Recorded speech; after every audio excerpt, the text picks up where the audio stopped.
6629 6629 6629 pages, यानी कि 6629 पन्ने। इन 6629 पन्नों में पूरी कहानी है श्रद्धा मर्डर केस की। वो कहानी जिसे आप कानून के पन्ने भी कह सकते हैं, कानूनी दस्तावेज भी कह सकते हैं। श्रद्धा मर्डर केस के खुलासे के ठीक 75 दिन के बाद, आफ्टर 75 डेज, दिल्ली पुलिस ने आज यानी ट्यूसडे को 24 जनवरी को श्रद्धा मर्डर केस की चार्जशीट यानी कि आरोप पत्र कोर्ट में दाखिल कर दी। अब इस पर 7 फरवरी को सुनवाई होगी। सुनवाई इसलिए होगी कि अब ये कोर्ट तय करेगी कि जो दिल्ली पुलिस ने ये कहानी में सेक्शन लगाए हैं आफ्ताब के खिलाफ 302, 201, और जो चार्जशीट में उन्होंने जो प्रूफ, एविडेंस, विटनेसेस उसका हवाला दिया है, उसको देखते हुए ये चार्जेस कितने सही हैं। तो अगर अदालत मान लेती है कि दिल्ली पुलिस की इस कहानी में दम है और ये चार्जेस सही हैं, तो फिर उसी सेक्शन के तहत मामले का ट्रायल शुरू होगा। तो लगभग 6629 पन्नों में ये पूरी कहानी है क्या? अब इतनी लंबी कहानी सुनाऊंगा तो ना मालूम कितना वक्त लगे, लेकिन इस पूरी कहानी का जस्ट कि मामला है क्या श्रद्धा मर्डर केस पहली बार चुकी दिल्ली पुलिस कानूनी दस्तावेज के तौर पर सामने रख रही है, इसलिए जानना इंपॉर्टेंट हो जाता है। तो आज जब दिल्ली पुलिस ने इस चार्जशीट को अदालत में दाखिल किया तो आफ्ताब पूनावाला, जो कि इस वक्त तिहाड़ जेल में है, उसके ऊपर कई हमले भी हो चुके थे, तो उसे आजकल बाहर निकाला नहीं जाता, थ्रेट है। तो वीडियो कॉन्फ्रेंसिंग के जरिए अदालत के सामने वो हाजिर था जेल से ही। दिल्ली पुलिस ने चार्जशीट दाखिल की, अदालत के सामने रखा और बताया उनके वकील ने कि इसमें ये चीज़ें हैं, इसमें ये एविडेंस है, ये सेक्शन है। आफ्ताब ने उधर पूछा अदालत से कि क्या ये चार्जशीट की कॉपी हमें मिल सकती है, और वो उसको दिया भी जाएगा क्योंकि ये लीगल राइट है। लेकिन जो दूसरी चीज़ उसने कही, उसने कहा कि ये जो कॉपी है चार्जशीट की, मेरे जो वकील हैं भी आप उनको मत दीजिएगा, क्योंकि मैं वकील बदलने की सोच रहा हूँ। तो जब मैं वकील बदल लूँ या बदलने का फैसला कर लूँ, नया वकील हो, तो आप मेरे बिहाफ पे उनको ये चार्जशीट की कॉपी दे सकते हैं। तो अदालत ने कहा ठीक है, 7 फरवरी तक का टाइम है आपके पास। तो एक तो ये क्या था, शायद आफ्ताब अपना वकील बदलने की कोशिश कर रहा है, क्यों ये पता नहीं। तो अब 7 फरवरी को इस पर सुनवाई होगी। लेकिन सवाल ये है कि इस चार्जशीट में कहानी क्या है, श्रद्धा का कत्ल क्यों हुआ, किसने किया, क्या आफ्ताब अकेला था, साजिश में कोई और शामिल था, उसने लाश के टुकड़ों को अकेले ठिकाने लगाए या उसमें किसी ने मदद की। तो 6629 पन्नों में जो कहानी है, उस कहानी का जो सबसे इंपॉर्टेंट पार्ट है वो मैं आपको सबसे पहले सुनाता हूँ। अब तक एक सवाल हर एक के जहन में था कि आखिर आफ्ताब ने श्रद्धा का कत्ल क्यों किया। इसको लेकर बहुत सारी चीज़ें आई। खुद श्रद्धा के पिता से मैंने भी बात की, वो इंटरव्यू आपने देखा, उनके फैमिली की तरफ से कहा गया, जो श्रद्धा के दोस्त थे उनकी तरफ से कहा गया। दिल्ली पुलिस ने शुरुआत में कुछ मोटिव बताए, मीडिया ने अपने कुछ स्पेकुलेशन थे, आकलन थे कि इस वजह से हुआ। लेकिन आज इन सारी चीज़ों पे एक तरह से विराम लग गया, क्योंकि अब दिल्ली पुलिस ने इस चार्जशीट में मोटिव या कत्ल का मकसद वो साफ साफ लिखा। और बाकायदा आज एक प्रेस कॉन्फ्रेंस भी हुई जिसमें डीसीपी ने इस प्रेस कॉन्फ्रेंस की, और उन्होंने भी, नीलू चौधरी ज्वाइंट सीपी बल्कि ये, तो उन्होंने मोटिव के बारे में जब सवाल पूछा गया तो उन्होंने डबल इस पे मुहर लगाई। श्रद्धा का कत्ल क्यों हुआ? 17 मई की बात है, 17 मई 2022, 17 मई 2022। श्रद्धा और आफ्ताब उसी छतरपुर के पहाड़ी इलाके में किराए के घर में रह रहे थे, कुछ दिन हो चुके थे। 17 मई को श्रद्धा आफ्ताब से ये कहकर वो किसी से मिलने जा रही है और अपने उस किराए के घर से बाहर निकलती है। इसके बाद वो गुरुग्राम पहुंचती है। 17 मई की पूरी रात वो गुरुग्राम में रहती है। गुरुग्राम में अपने एक दोस्त के साथ थी, और ये दोस्त उसका, ये भी एक सोशल मीडिया के जरिए दोस्त बना था। उस दोस्त का नाम है, लेकिन नाम बता नहीं सकते क्योंकि इस वक्त पुलिस का कहना है कि फिर बहुत सारी और चीज़ें होंगी। तो खैर, वो उस दोस्त से मिलने गई। 17 मई की पूरी रात वहीं रही। आफ्ताब यहाँ किराए के घर में अकेला था।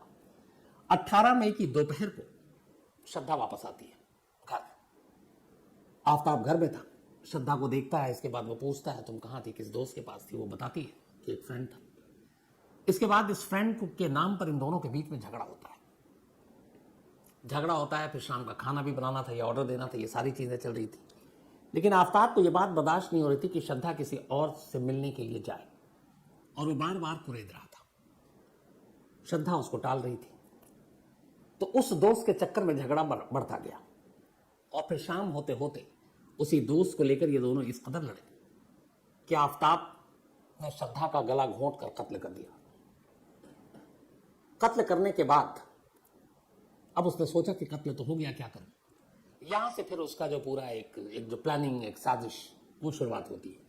और वो मैंने आपको कई बार बताई है कि फिर कैसे वो बैग खरीदता है, आरी खरीदता है, फ्रिज में टुकड़े रखता है, बाथरूम में लाश काटता है और किस्तों में वो फेंकता रहता है। तो दिल्ली पुलिस के मुताबिक श्रद्धा के कत्ल की वजह यह थी कि श्रद्धा का एक दोस्त था और वो दोस्त से मिलने के लिए गई थी 17 मई को, 18 को लौटी और उसी दोस्त को लेकर आफ्ताब और श्रद्धा के बीच में झगड़ा हुआ। यानी अब तक जो मोटिव की बात आ रही थी, एक तो ये कि आफ्ताब श्रद्धा को छोड़ना चाहता था, ये फिर एक मोटिव ये भी आया कि श्रद्धा आफ्ताब से तंग आ गई थी, उससे अलग होना चाहती थी। आफ्ताब ऐसा नहीं चाहता था क्योंकि उसे पैसों बाकी चीज़ों की ज़रूरत थी। एक ये मोटिव आया था कि आफ्ताब श्रद्धा से शादी नहीं करना चाहता था। तो इन सारी चीज़ों पर दिल्ली पुलिस की इस चार्जशीट ने मोहर लगा दी कि इस कत्ल की जो असली वजह थी वो एक दोस्त और उस दोस्त के बारे में झगड़ा और उस झगड़े के बाद ये खून। तो मोटिव क्लियर हो गया इस चार्जशीट में। अब इस चार्जशीट में और क्या कहानी है?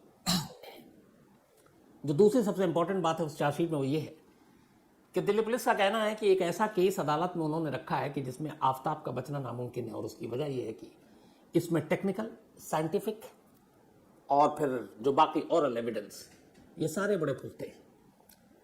पुलिस के हिसाब से जो इस पूरे कत्ल में आफ्ताब ही इकलौता आरोपी है। मतलब उसी ने श्रद्धा का कत्ल किया, पूरे होश व हवास में किया, उसी ने लाश के टुकड़े किए और उसी ने अकेले इन लाश के टुकड़ों को छतरपुर इलाके के महरौली के जंगलों में ठिकाने लगाए। इसमें कोई दूसरा आरोपी नहीं है। यानी इस कत्ल की साजिश में कोई और शामिल नहीं है, कत्ल में मदद करने में कोई और शामिल नहीं है, लाश को ठिकाने लगाने में कोई और शामिल नहीं है। एक अकेले आफ्ताब ने पूरे होशो हवास में यह कत्ल भी किया और कत्ल करने के बाद लाश के सबूतों को ठिकाने भी लगाया। सबसे अहम चीज इस पूरे केस में और इस चार्जशीट में दिल्ली पुलिस का कहना है कि चूंकि जब उनके पास ये केस आया वो नवंबर का महीना था और श्रद्धा को गायब हुए करीब 6 महीने बीत चुके थे, वो मई में आखिरी बार देखी गई थी। तो 6 महीने के बाद जब ये पता चला श्रद्धा का कत्ल हुआ है तो उन कत्ल के सबूतों को ढूंढना बड़ा मुश्किल था। और फिर आफ्ताब ने जब बताया कि उसने लाश के टुकड़े किए और अलग अलग फेंके और जंगल इतना बड़ा, लेकिन चार्जशीट के हिसाब से आफ्ताब ने महरौली के जंगलों के कुछ जगहों की निशानदेही की और उन्हीं निशानदेही पर आफ्ताब के बताए हुए जगह से कुछ हड्डियां मिली और जब डीएनए के लिए भेजा गया तो वो हड्डियां श्रद्धा के पिता के साथ मैच कर गई। तो ये एक पुख्ता सबूत है कि वो लाश के टुकड़े कहाँ हैं, ये कातिल ही बता रहा है। इसका मतलब है कि उसका रिश्ता है, डायरेक्ट लिंक एस्टेब्लिश हो रहा है। तो यहां पे आफ्ताब बच नहीं सकता। तो जो सारे सबूत थे वो आफ्ताब की निशानदेही पर बरामद हुए। इसके अलावा जो पुलिस ने कहा कि इस मामले में हर साइंटिफिक तरीका इस्तेमाल किया गया। इसके लिए जितने भी उसके ब्लड के सैंपल, बोन्स के sample, DNA test, polygraph test, narco test, layered voice spectrograph, आवाज के भी सैंपल क्योंकि फोन वोन थी, तो ये सारे साइंटिफिक एविडेंस कलेक्ट किए गए और ये सारे मैच किए। तो ये एक उसके खिलाफ पुख्ता सबूत ये भी बनता है।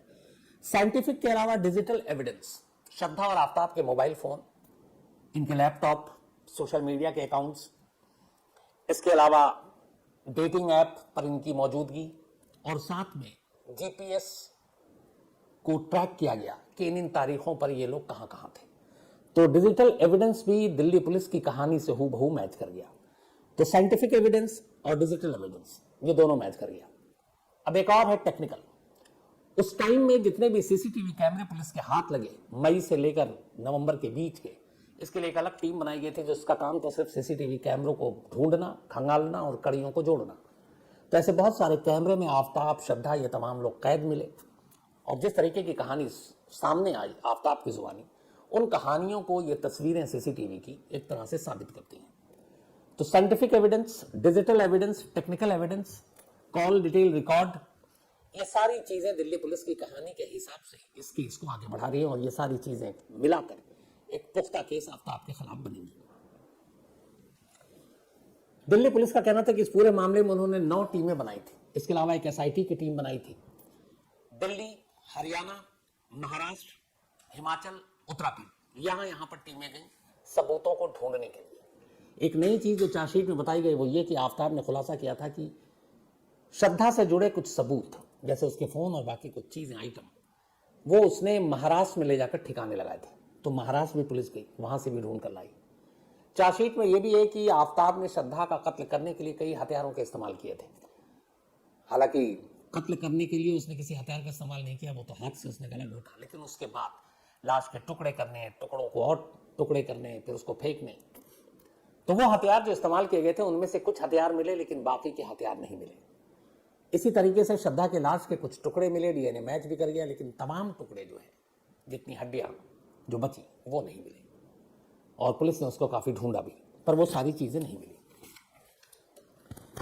अब पुलिस का कहना था कि चूंकि श्रद्धा के कत्ल को 6 महीने हो गए थे, इसलिए बहुत सारी चीजें उस दौरान में, गर्मी, फिर बारिश, बरसात, तो बहुत सारी चीजें इसमें मुश्किल आई इन सबूतों को ढूंढने में और पता करने के लिए।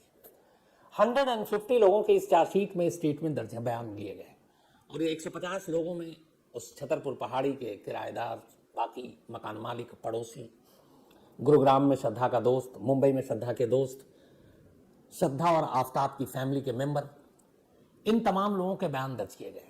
कुछ ऐसे दुकानों के जहां से बैग खरीदे गए, बाकी चीजें, उन दुकानदारों के भी, तो ये इन लोगों के भी जितने एविडेंस थे वो भी इसमें शामिल किए गए।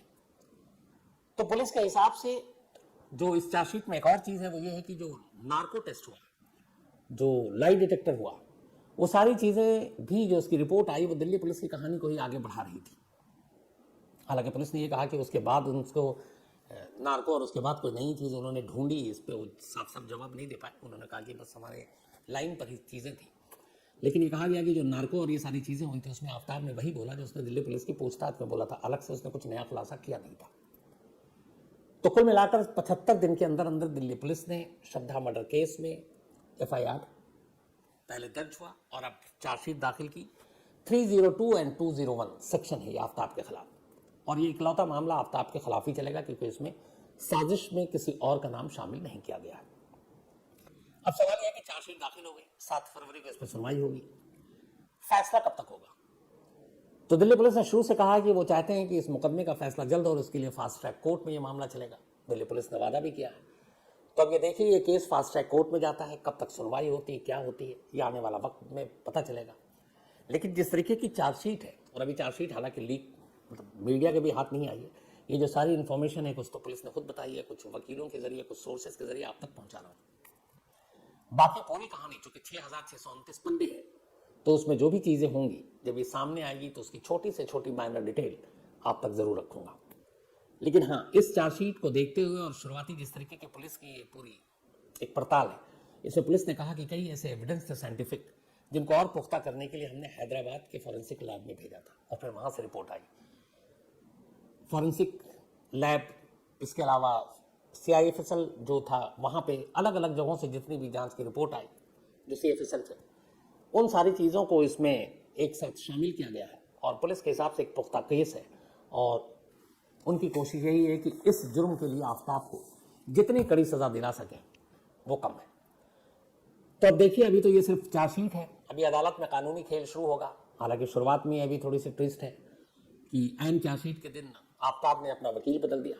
हालांकि जो वकील बदला है, उन वकील साहब से मेरी बात हुई अभी शाम को ही, तो मैंने पूछा कि आज उसने कोर्ट में कहा कि अपना वकील बदलना चाहता है, तो आपसे क्या नाराजगी है?